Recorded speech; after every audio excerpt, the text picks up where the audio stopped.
Thanks, everyone. So let me start with a question that makes you feel a little bit uncomfortable. How confident are you in your organization's AI readiness? If you're like most executives in this room, you probably feel pretty good about it. And why wouldn't you? According to Capital One's AI readiness survey, 87% of business leaders believe that their data ecosystem is ready to build and deploy AI at scale. But here's where it gets interesting. There is this great disconnect. While you're feeling confident about your AI readiness, your technical teams are telling a very different story. 84% of technical practitioners spends hours every single day just fixing data issues, hours daily. Let me put this in perspective. While executives are declaring victory, as we all have been there, and their technical teams are actually in the trenches, fighting basic data battles that should have been won years ago. So this disconnect isn't just an internal problem. It's an industry-wide epidemic of self-deception. BCG's research reveals a sobering reality. Only 26% of companies have the actual capabilities to move beyond proof of concept. Think about that. 3/4 of organizations struggling to achieve and scale value from AI. Meanwhile, the top performers, they adopted 4 times use cases and seeing 5 times greater financial impact. The gap isn't just in capabilities, it's also in outcomes. IBM's data drive this point home even further. 85% of CEOs expect positive ROIs from AI by 2027. That's next level optimism. But here's where the reality check is. Only 25% are currently meeting ROI expectations. And perhaps more tellingly, 50% reporting have disconnected technology within their organizations. Half of organizations are running on disconnected systems while expecting AI to somehow magically deliver ROI. Now let's talk about what this disconnect is actually costing us. AI spending increased 6-fold, from $2.3 billion in 2023 to $13.8 billion in 2024. That's not just growth, that's totally a gold rush. But here's where the story gets very painful. More than half AI projects fail to reach production, more than half. We're literally throwing money at problems and not completely ignoring the fundamentals. And when we look at the reasons, what are the reasons? Data readiness, lack of technical maturity, and shortage of skills and data literacy. In other words, we are trying to build skyscrapers on quicksand. I know this isn't what you came here to hear, but this time for an honest conversation. The cost of inaction isn't just about missed opportunities. It's about falling behind while your competitors figure out what you're still pretending to understand. But here's the opportunity. The companies that close the gap, that bridge the disconnect between executive confidence and technical reality, will be the ones that actually capture AI's transformation potential. The question is about whether AI will shape your industry. The question is whether you'll be honest enough about where you really stand to be a part of that transformation. So today, I'm going to talk about the 6 pillars of data readiness and what the journey actually looks like from deception to direction. We'll do a sort of like a 30-day plan, call to action for the leadership, and then we'll finish up with a Q&A. So how do we bridge this gap? How do we move from executive delusion to data readiness reality? The answer lies in understanding and mastering 6 critical pillars that separate data aspirations to data achievements. So here are the 6 pillars. Data architecture and infrastructure. How can you actually scale beyond pilots? Data integration and interoperability. Are your data siloed? Data quality and fitness for purpose. Is their data sufficient quality to address specific business goal? Data governance and strategic alliance. Do you have guardrails for responsible AI? Data literacy and cultural readiness. Can you people navigate the AI data landscape? And lastly, are you ready for AI's expanded attack surface and ethical challenges? So let's start with the foundation. Can you scale beyond the pilots?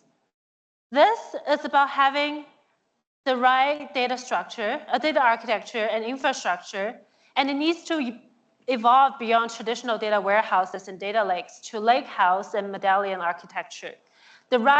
Finding the right balance between federated and centralized systems to avoid both chaos and bottlenecks. Multi-cloud and hybrid cloud capabilities for AI workload is there. Scalability, and lastly, meeting specialized AI ML performance requirements. The second pillar demands integration. I guess I will start with the second pillar with where the most organizations fail. They are still trapped in the old paradigm of separating operational and analytical systems.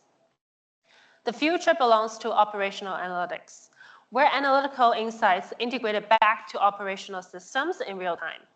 Your integration architecture must manage both operational and analytical systems simultaneously, working at different velocities while preserving the historical context. Additionally, unstructured data integration, as we know, adopting generative AI is a must-have. And you also need to apply integration and the interoperability principles to metadata management itself. Your metadata needs the same level of integration and sophistication as your data. And add to this, the need for ecosystem integration with external partners is also critical.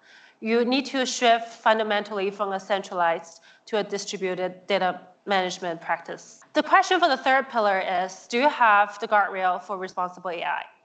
This goes beyond compliance to strategically align data governance with data strategy for business value creation.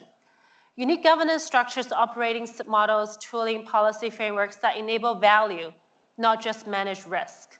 The critical shift, having domain-driven accountability, data observability, risk management and ethical controls, and adaptive policy management. Why adaptive?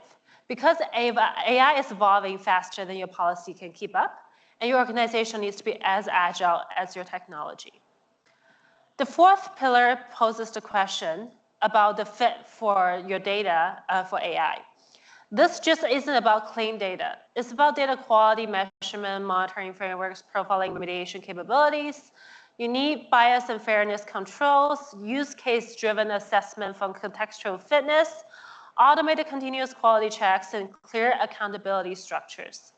Remember, AI amplifies whatever you feed it, and bad data doesn't just create bad insights, it creates systemically biased decisions and machine speed.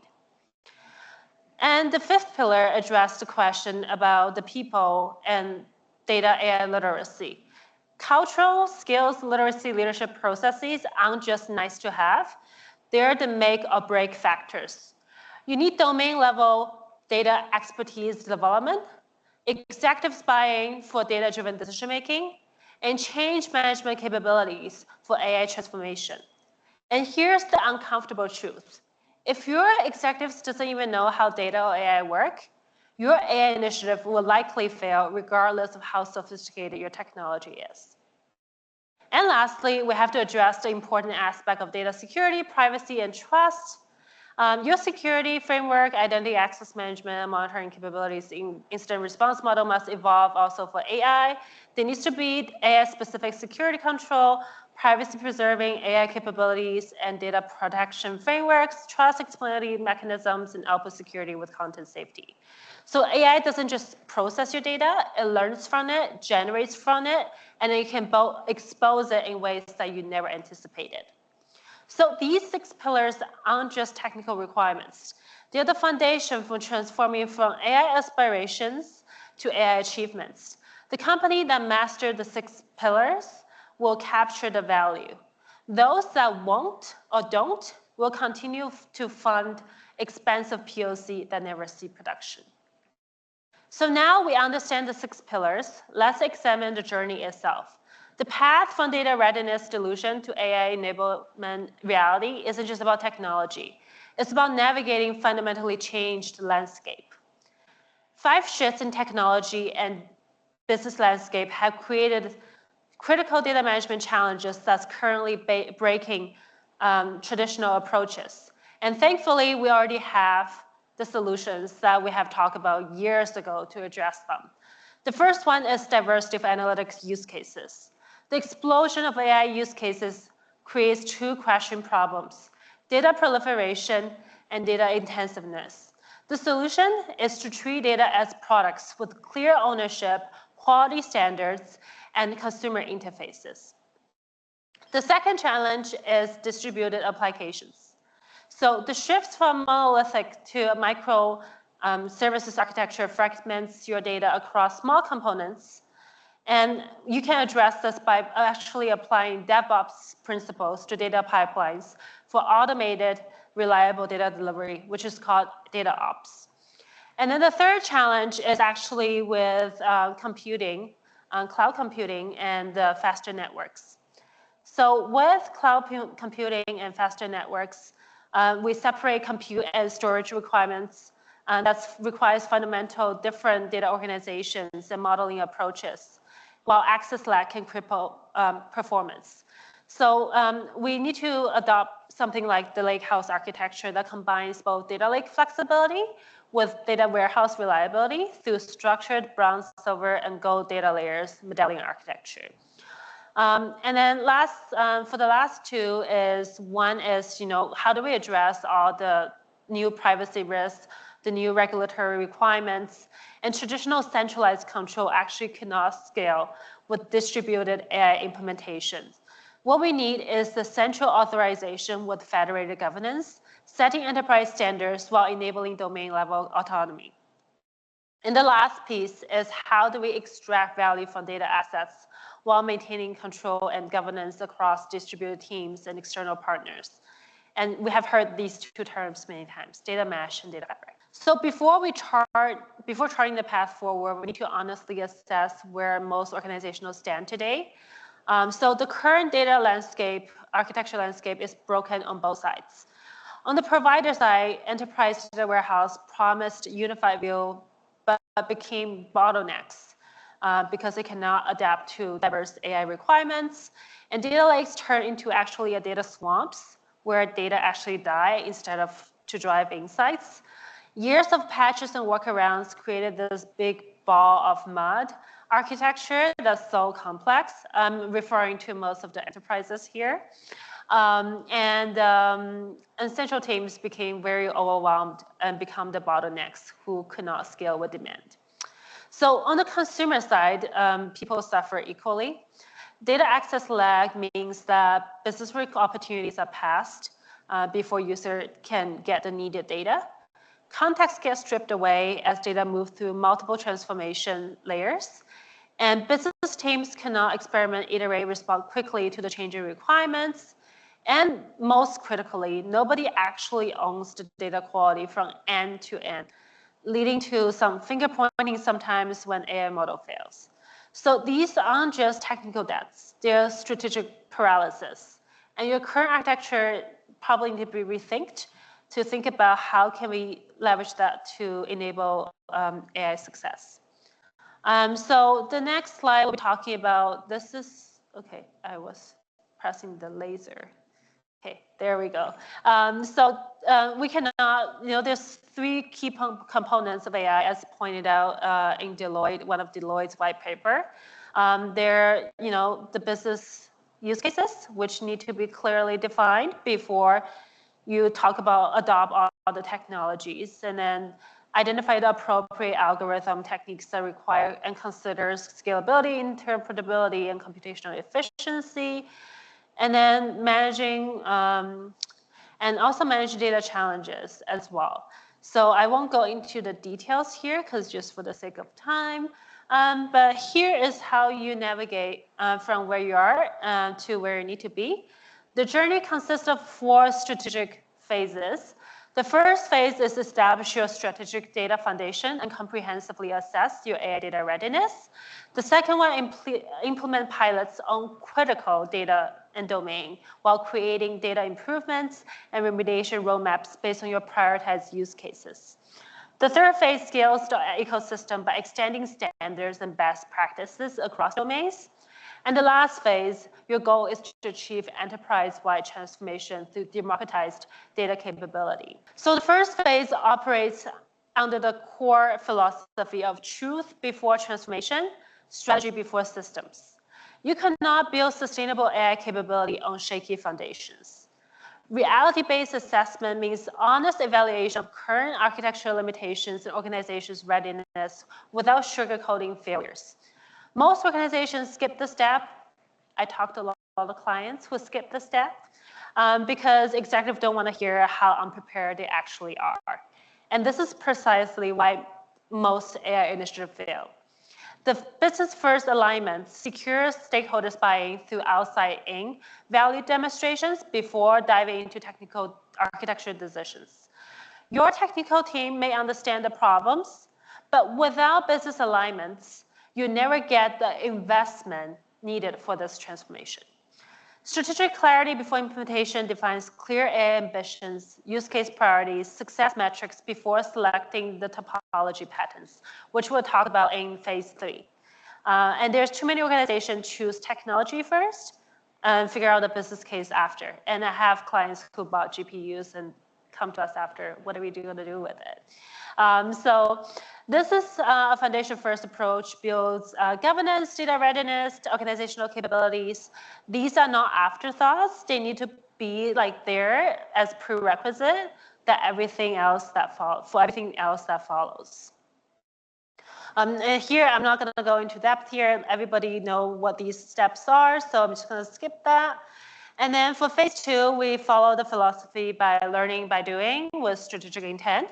So it's important to start simple, but think big, beginning with limited scope while architecting for scale.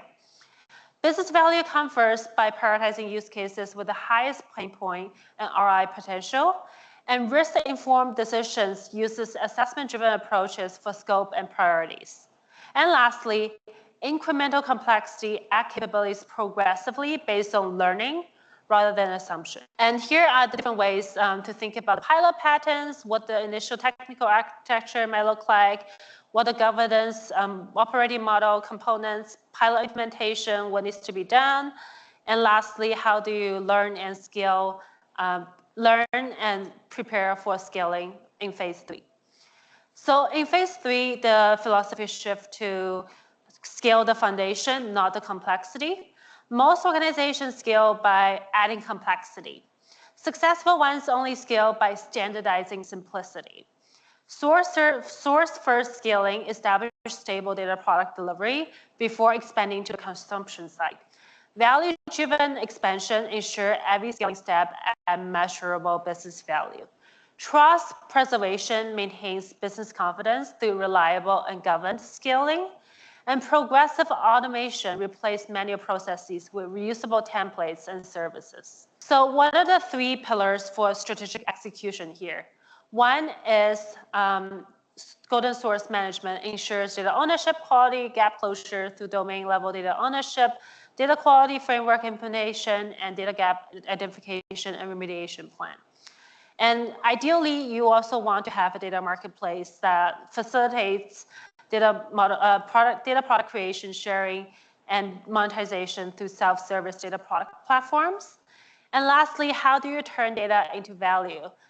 That empowers autonomous, intelligent, data-driven decisions through advanced analytics platforms, self-service BI capabilities, and AI/ML model support, and lastly, decision support system integration. So your scaling success depends on choosing the right domain topology for your business reality, organization reality, your aspiration. This is a long notes here. So the first one is a fully federated data mesh approach, which you all have seen at some point. It offers maximum domain autonomy with peer-to-peer distribution. But this only works for cloud-native companies with many highly skilled software engineers, but it creates many complexities, overheads, and performance challenges, etc. So I think most organizations here probably adopt a governed domain topology using hub and spoke architecture for centralized distribution with domain ownership. So this simplifies network management, enhances governance control, and support the cost effectiveness. It makes making it ideal for financial institutions and large enterprises that value control over autonomy. And then there's also partially federated topology that combines central management for data extraction with domain autonomy for analytics. People usually use this when you have limited engineering resources, legacy applications, or mixed maturity at different mixed organizational maturity levels. And then there's also value chain aligned topology. So that basically creates a tight domain alignment around business value streams. And this is typically optimized for supply chain or transportation industries, but it limits cross-boundary data sharing, so cross-domain data sharing. And the second last one is coarse-grained topology that handles large organizational domain with very broad business alignments. And this is quite common in complex landscape for mergers and acquisitions, but risk boundary ambiguity and political complexity. As we know, politics always get in the way somehow. And lastly, it's a centralized topology that provides a single logical platform with shared computational resources. This usually works for small organizations or those that require strong data coherence but limit domain autonomy. And here just a summary of like what are the things that you think about when you choose your domain topology, whether it's organizational readiness, business requirements, or technical constraints. So as you scale, your data architecture must scale beyond basic implementation to more advanced like architecture patterns. And usually you're looking at multi-pattern ingestion layers, metadata-driven processing framework, more advanced data management with MDM and data virtualization, etc. And lastly, computational governance. So computational governance basically enforces policy as a code. I think one of the speakers from previously also talked about this with guardrails, enabling self-service with centralized control but trust-based operations. So the final phase embodies what's called democratized data capabilities and orchestrate enterprise-wide data excellence. So success means systemically move from central control to distributed capabilities. Capability transfers systemically move supporting activities from the central team to autonomous domain teams. Self-service maximization eliminates manual processes through as much automation with human in the loop and with intelligent tooling. Professional data product development establishes enterprise-grade standards for data lifecycle management, and cultural transformation embeds data ops practices and data-driven decision-making across the organization. So the ultimate goal isn't just technical transformation, it's organizational transformation where data excellence becomes embedded in how your company operates and not just how your technology runs. So the transformation we have outlined here isn't just about building a better data system, it's also about how do you materialize revenue growth as data products become the new revenue streams, delivering automated insights through operational efficiency gains and risk mitigations through robust governance, preventing regulatory fines and reputational damage. Most importantly, it's about securing your competitive future in an AI-driven world. So you face two paths forward. Option one, lead with data foundation. While others struggle with data, you can deploy AI solutions at enterprise scale, capturing that first mover advantage and sustainable competitive differentiation. Or you can trace the AI trends without foundation. A lot of organizations do that, and they fail due to poor data quality, governance gaps, and architectural limitations. So the data we have seen at the beginning of this presentation is very unambiguous, and the choice should be very obvious. So how can we make sure that we succeed? So there's three main pillars and enablers here. One is organizational readiness. That requires sponsorship executive sponsorship with clear accountability, cross-functional collaborations, breaking down silos, change management investment for cultural transformation. Without executive commitments, technical excellence will become irrelevant. And technical excellence demands modern data architecture, security governance building rather than bolted on, and AI-ready data products as the foundation standard. And half measure actually creates technical debts that compounds over time. And lastly, we need to measure the outcomes through monthly value delivery tracking, quality capability maturity assessment, annual competitive positioning analysis to ensure that you're building capabilities and not just spending money. The organizations that master these enablers will define the next decade of business competition. And those that don't will spend the next decade explaining to shareholders why their AI investment failed to deliver. So the question isn't to whether to invest in data readiness, it's whether you will lead the transformation or follow it. So here are the resources, the books and the white papers where I gather all these thoughts from. And finally, thank you for your time and for being here. I have 4 minutes for questions.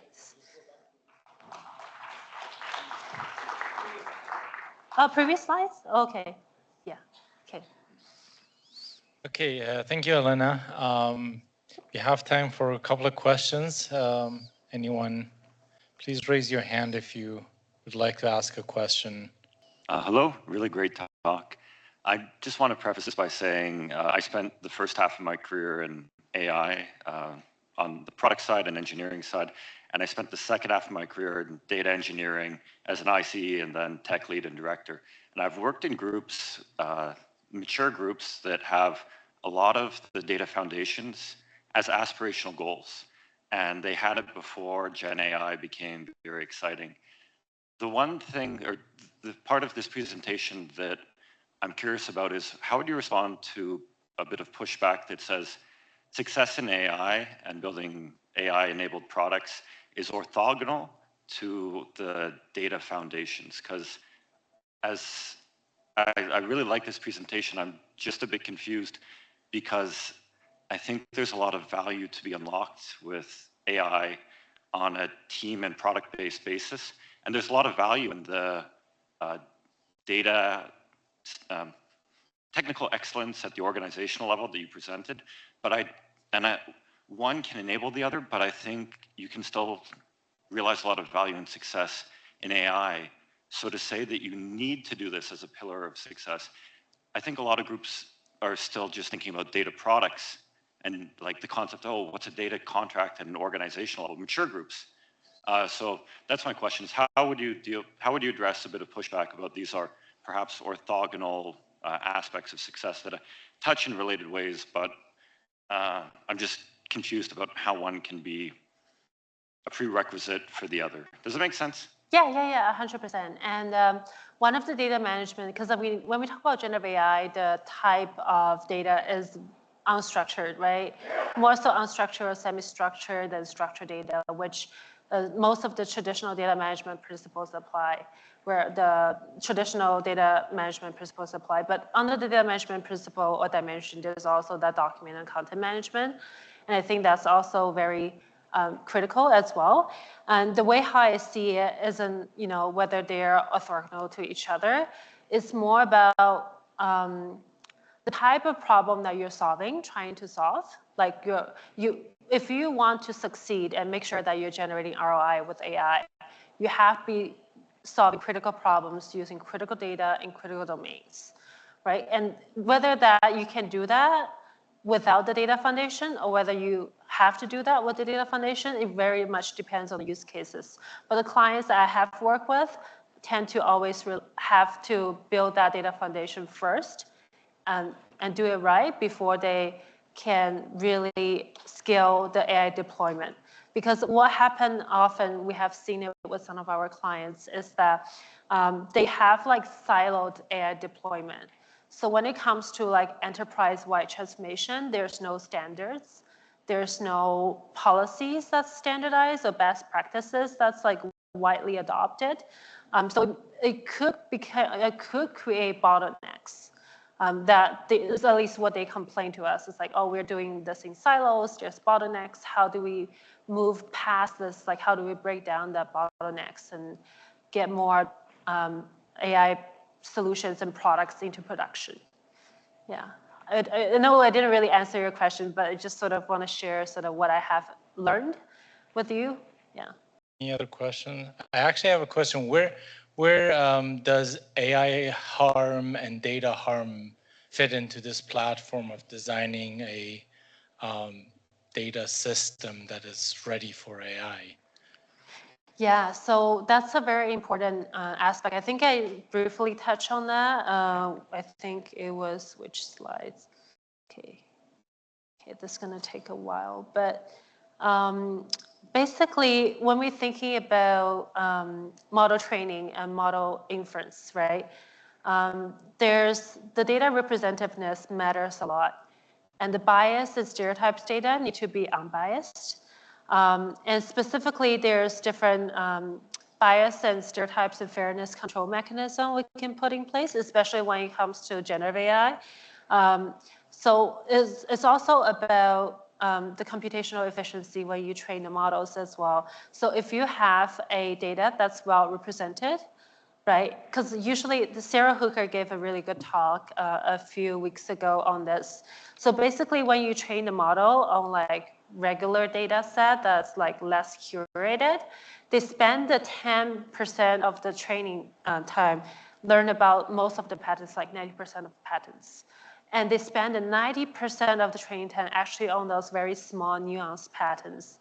And that's not very computationally efficient. But if you come with the data, like if you curate the data ahead of time and do the unbiasing sort of framework, apply that, there's a couple of unbiasing tool to it, then that at least is maximizing the fairness and try to minimize the bias to the best of our ability. But this is this is still an area that I'm still learning and trying to learn more around like AI governance, AI ethics. I think it's still very much an evolving field. And if anybody who have like thoughts on this, love to hear as well.